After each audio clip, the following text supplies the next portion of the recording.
আসসালামু আলাইকুম। আজকে ভিডিওটা সকাল থেকে শুরু করলাম।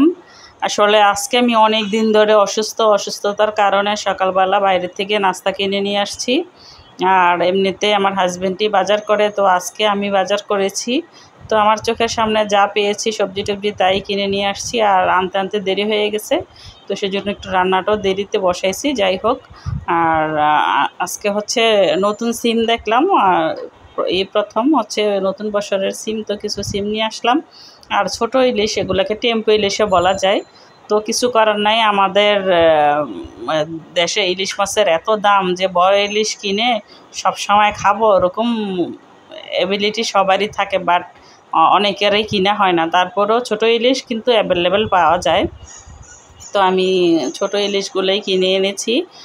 প্রায় সময় আনি, তো আজকে তো ভাবলাম এটা দিয়ে একটু রান্না করি, সিম দিয়ে, নতুন সিম। তো সিম দিয়ে ইলিশ মাছ রান্না করলাম। তো রান্নাটা আমার কমপ্লিট হয়ে গেছে। রান্না করার পরে আমার মেয়ে বলতেছে যে ওর ইলিশ মাছ খাবে না, ইলিশ মাছ ওর পছন্দ না, কাটা দেখে ইলিশ মাছ ও খেতে পছন্দ করে না।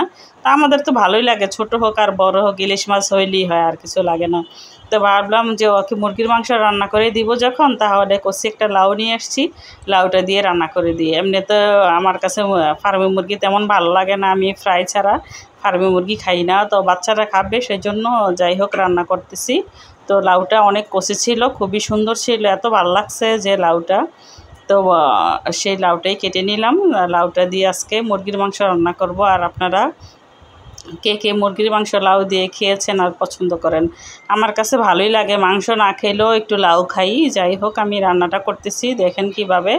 আপনারা যারা রান্না করেছেন আগে তারা তো করছেন, যারা না করেছেন আমার এই রেসিপিটা দেখে শেখার জন্য, তাদের জন্যই আমি আজকে ভিডিওটা করলাম, ফুল ভিডিওটা করছি। তো কিভাবে রান্না করতেছি দেখেন। আদা রসুন বাটা দিয়ে দিলাম পেঁয়াজের ভিতরে, আর হচ্ছে পরিমাণ মতন লবণ দিয়ে দিলাম। আর কাঁচামরিচটা দিবেন খুব কম, গুঁড়া মরিচও দিবেন খুব কম, কারণ লাউয়ের তরকারি সেটা মাংস হোক আর যেখানেই হোক হালকা জালের খেতে হয়। বেশি জাল খেলে আপনার ওই অরিজিনাল যে স্বাদ, ওই স্বাদটা পাওয়া যায় না, তখন মনে হয় যে ঝাল ঝাল তরকারি হয়ে যায়। আর হলুদ মরিচও একটু কম কম দিবেন, একটু সাদা সাদা কালারটা যেন থাকে, তাহলে ভালো লাগে। তো আমার মশলাগুলো দিয়ে কষায় একটু পানি দিয়ে দিলাম। আর এখানে হচ্ছে আপনার লং এলাইচ যেগুলো, ওগুলো আমি ব্লেন্ডারে গুঁড়া করে নেই। আমি আনামগুলা খেতে পছন্দ করি না, কামড়ে পরে দেখে ভালো লাগে না, তো সেজন্য হচ্ছে আমি মানে গুঁড়াটাই দিয়ে দিলাম একটু। আর লাউ দিয়ে দিলাম।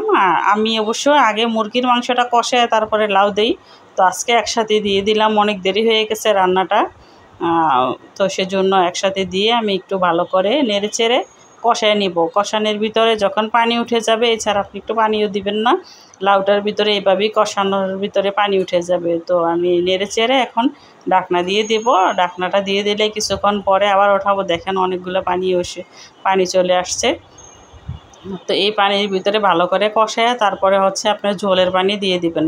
ঝোলের পানি পরিমাণ মতন দিবেন, বা বেশি দিবেন না, বেশি দিলে তরকারি পাঞ্চা পাঞ্চা লাগবে আর লাউটা সিদ্ধ হয়ে গলে যাবে। তো অল্প একটু পানি দিয়ে তারপরে হচ্ছে ঢাকনা দিয়ে দিবেন, আপনার একবারে জোশ হয়ে যাবে। তারপরে হচ্ছে ওঠানোর আগে একটু জিরার গুঁড়ি আর হচ্ছে লং এলাচের গুঁড়ি দিয়ে দিবেন।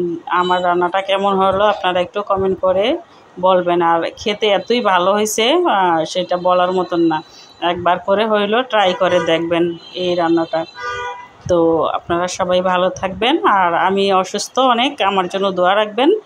প্রায় সময় ভিডিও করতে পারি না, তো আজকে একটু করে নিলাম। আল্লাহ হাফেজ।